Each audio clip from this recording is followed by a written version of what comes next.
This summer, we talked a lot, or at least I talked a lot in my sermons, about the struggles that we have of being in relationship with people who hold different ideas than us, and how the divisiveness of our culture and of our politics has become so severe, so strong, that it actually is dividing families. There's lots of things that divide families. And it's just sad that politics is one of those things now. And so we have people, I've had conversations with people who talk about not enjoying visiting their relatives anymore because of how they start spouting some religious ideology that they don't agree with, and then they don't know what to say, and they don't think they can sit there quietly and listen to something that wrong, and then the relationship is broken asunder. It's really difficult. It's difficult to be in relationship even with people we already know and love when they say things that are so upsetting. I shared the story the other day that we were at home and our family was there, and I told a joke, or I said something, and I honestly can't remember what it was, because I would tell you, because it was wrong, okay? That's the point of the story. I said something that I thought was funny, but it was unexamined on my part. And my son-in-law turned to me, there with everybody in the kitchen, and he says, "So, David, why is that funny?"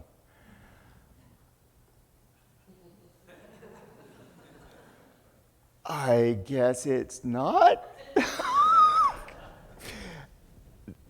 It was a wonderful opportunity for me to realize that sometimes I say things like that, but the reason that story is worth telling is because I survived it.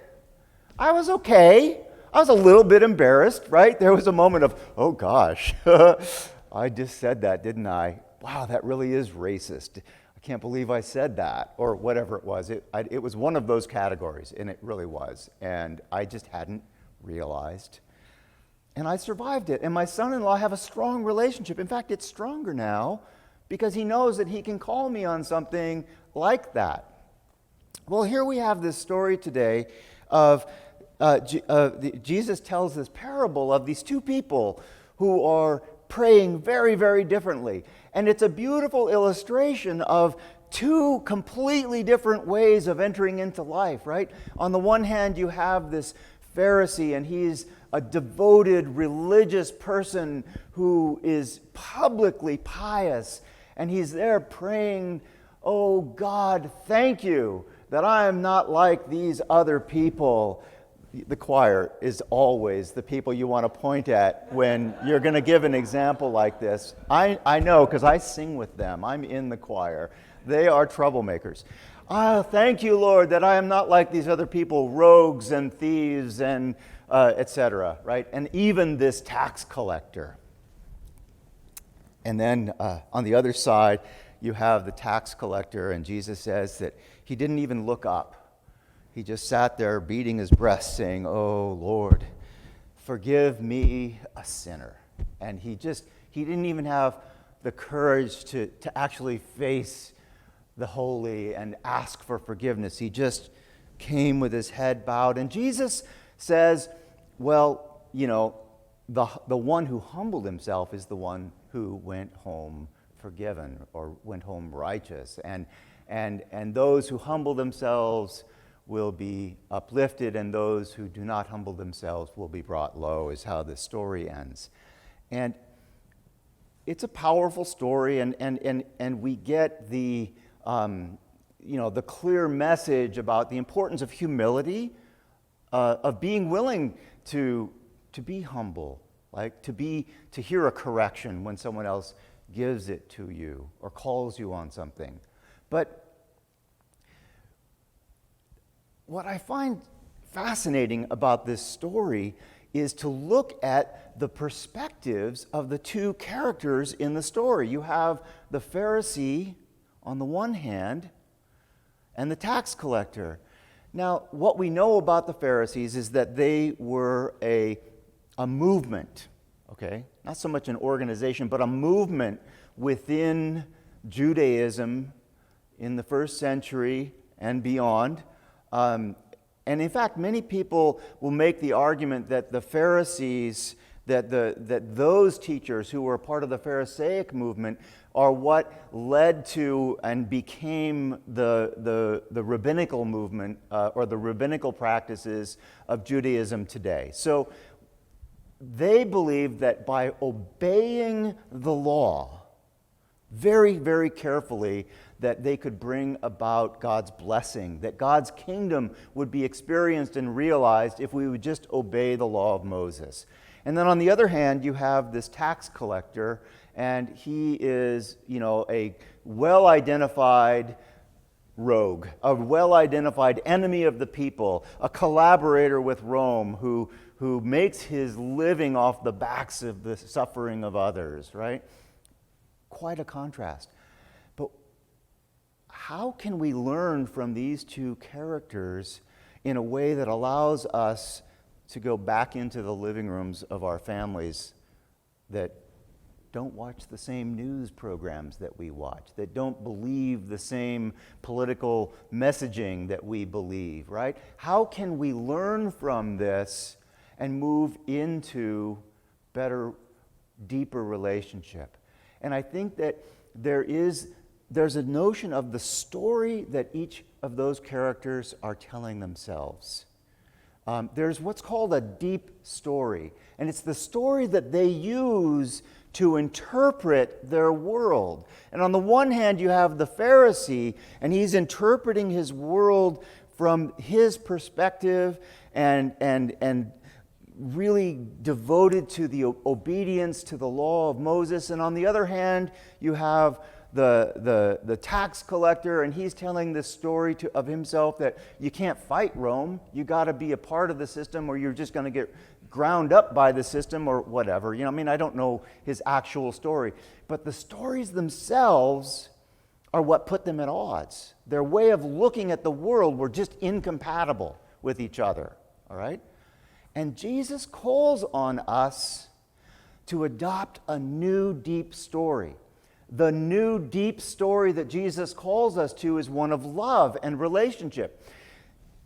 How may I inherit eternal life, the young man says, or the rich man says, depending on the version of the story. And Jesus says, if you want to live the life that is real, if you want to really live, then love God with all your heart and love your neighbor as yourself. And that becomes a new deep story. It becomes the way that we interpret the world around us. It becomes a way of interpreting others. So instead of taking the Fox News description of liberals or the MSNBC description of conservatives and imposing that on other people and allowing that to become a barrier to being in relationship with them. Instead of that, we start from the deeper story that Christ offers of loving God and loving our neighbor and seeing other people through that. And the goal of adopting a new shared deep story is to be able to see the sacred in the other person. Now, I love this about being a follower of Christ. I love that Jesus gives us wisdom that is so practical that it can actually change the way we live. It is so practical that it can change the way we relate to other people. It changed the way my son-in-law related to me because he was willing to call me on that. And it was out of love and a respect for one another that he was willing to do that, okay? And so Christianity, the way of Jesus calls us into a new way of entering into the world. And the beauty of it is that there are multiple levels on which it can be a blessing. We just came back, several of us, from our diocesan convention, and it's an annual gathering of representatives from all the congregations, like this one, around Western Washington, and we gathered at the Airport Hilton in their conference center for 2 days, or a day and a half, of legislation and presentations and inspiration and worship together. And the theme of the conference this year was in the garden. And they used the image of Christ in the garden when Mary at the tomb turns around and sees him standing there and thinks at first that he's the gardener and then realizes that it's Jesus, right? They used that image to talk about the importance of creation care. The existential crisis that it is that we are facing with climate change and with the changes. And they talked about how climate change leads to famine, and famine leads to war, and war leads to even more political decisions that cause more famine, right? Because famine doesn't just happen because of climate change, it happens because of political decisions. And it becomes this downward spiral. And so how can we avoid these downward spirals that lead to people dying, millions of people dying of hunger and people killing each other in wars? The church can operate at that level. You can operate at that level. At the institutional level, we can make a difference in the world around us. We can make choices about creation care. One of the wonderful things is at the end of the whole conference, they handed out these little saplings, like little tiny trees. They were about this tall, and they were Douglas firs and blue spruces, 2 different kinds they had. I got a Douglas fir, and I can tell you there's some bigger ones out here, okay? I thought to myself, for a congregation maybe downtown or in the suburbs where they have nothing but parking lot around them, this is going to be a really powerful symbol. I invite you to look out the window and see the creation around us, and we can be a part of making a difference in the world around us. The other level that Christianity makes a difference is in our individual lives and the way we enter into the world. And so in the story today, we have these 2 people who are separated by the deep story they use to interpret the world around them. And that story cuts them off from each other, right? And Jesus invites us to adopt a new story. It has the potential, this new story, has the potential of healing relationships in our families. What if you could go to that family event, and I don't know if you grit your teeth or what, but you don't judge the other members of your family for their political beliefs, but you hold on to that they are also beloved children of God and your friends and or family, and enter into relationship with them. And then from that place of relationship, maybe an opportunity will come where you can help them grow, like my son-in-law helped me grow. All right? So these 2 levels of entering into life are present in the teachings of Jesus, and they're present in the story that we heard today. And today we're launching our stewardship program. The stewardship program has a theme. It's called More Than Enough. And when I saw this program, it's prepared by something called the Episcopal Network for Stewardship, or TENS. And they put together this whole program that you can adopt for your congregation and run a stewardship program in the fall, which is what we're going to do. And the logo for the program is 5 pieces of bread and 2 fish. We all know where that comes from, the loaves and the fishes. Now, in this case, it's a little bit weird because it's 5 slices of sandwich bread. So that doesn't exactly call to mind the loaves and fishes for me, but we'll interpret it and go from there. I just want to grab something out of my book here. So in your bulletins, we put a little half sheet like this. It says more than enough theological statement. And I just want to read this to you real quick and say a word about it, and then we'll move on.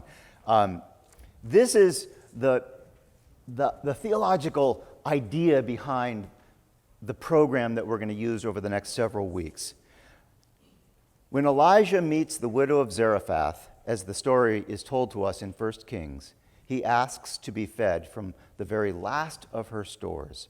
And she explains to him that she's gathering wood for the fire she'll make to cook the last meal she expects to eat before she and her son die of starvation. It was a famine, all right? Still, he asks her to make some bread. So even though Elijah promises that she won't run out of flour and oil, how can she know that this is true? The first miracle of the story is that she shares the very last that she has with this entitled man who is asking for food and drink. In my opinion, it overshadows the other miracles that follow, the never empty jugs of oil and flour, because for the first miracle to be effective, the widow must first make the most daring risk. I see this miracle replayed often in the church. When faced with diminished resources, I have witnessed congregations get creative, roll up their sleeves, and find ways to engage their mission. In situations where old models were failing to attract new energy, I have seen members volunteer their ideas, their wisdom, to help a congregation move beyond its capacity. I have seen vestries take risks in order to extend more services, more ministry in their communities, even if the path to staffing or funding it wasn't immediately clear. In every one of these circumstances, miracles were present, because in every one of these circumstances, there was more than enough people to do the work, more than enough money to cover the costs, more than enough creativity to carry the project forward. Even when we feel depleted, there is more than enough. Maybe the recent pandemic has made you wonder if your congregation will be able to continue, able to provide ministry and pay the bills. Maybe you have had to make serious adjustments in your own household budget or your plans. Our stewardship of our personal and collective resources reminds us of the abundance around us. There will be more than enough because our faith will unlock the generosity of others. Expect miracles.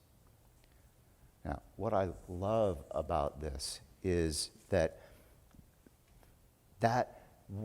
phrase, more than enough, is exactly what we experience when we enter faithfully into giving to the church. When we give to the church, we are participating in an institution, in a system that allows us to express our will, our desire to make a difference in creation, to make a difference in the world around us, to make a difference in issues of racial justice, to make a difference in issues of sexism, in issues of accepting and loving everyone regardless of who they love, to make a difference in the world around us, in creation. We can do that collectively. And when we support institutions like this one, that's what we are supporting. And that's why we bring back from convention ideas about creation care and how we collectively can make a difference. And then, on the other hand, there is that wonderful gift of living better ourselves. You know, when we talk about things like the elimination of hurry, right? The book I recommended this summer was called The Ruthless Elimination of Hurry. And it's one of those ways of entering into the story, the deeper story that Jesus calls us to, that actually brings peace and satisfaction to our individual lives. When we give to the church, we have that experience that we have more than enough to collectively make a difference. And then we are blessed individually by our participation. Why do we keep feeding people? Why have we been feeding people since 2011? Through thick and thin, through pandemic, through burglaries and vandalisms. Why do we keep doing this? Because we are blessed. I think I said the other day that, if you look at the statistics of homelessness, our hosting camps on our property haven't made them any better, right? If you look at the statistics on food insecurity, our feeding people in here haven't improved the statistics, but they have blessed the people that came and ate. They have blessed the people that had a temporary place to live for just a little while, and they have blessed us in the doing. There is more than enough. That's the message of our stewardship campaign, and that's the experience we have together.